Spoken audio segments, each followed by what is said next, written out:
There's something really special about arriving at Ishara because you don't see the camp initially. It is tucked away along the Tayla River, concealed by this beautiful riverine forest.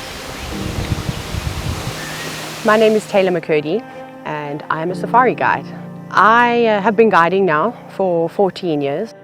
So trees are vital to the ecosystem, and I know that's a huge part of what Ishara has done by planting thousands of trees all the time, all the indigenous trees.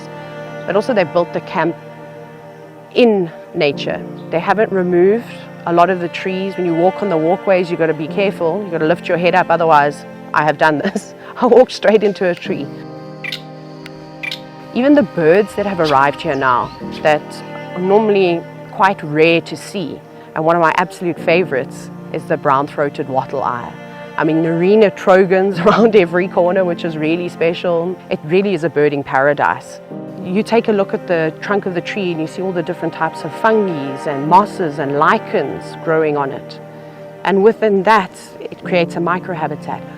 Then you have the beetles that are feeding on all the flowers or the fruits, the birds coming through. And we can't forget the insects, because that's one of my favorite things to have a look at. The amount of spiders that are in here. We as guides act as a link between nature and our guests.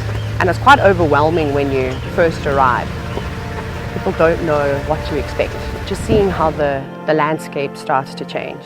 I mean, you can see from one end of the horizon to the other, which is really special. As guides, we are storytellers, and that's something that we need to do. We need to narrate, if you will, what is happening in front of us.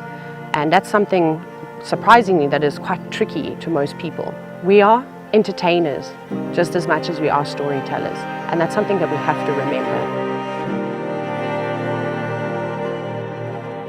It's important that we create this ecosystem of how we're all interconnected.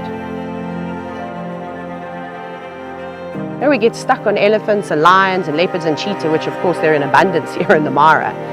But without the insects and the plants and the rocks beneath the surface, we wouldn't have those animals. But if I can leave you all with one message, is don't take nature for granted.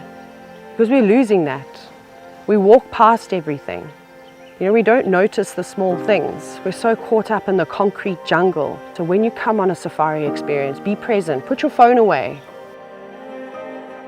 Just be present in that moment when you come here on safari. And of course, you can do the same thing when you're at home.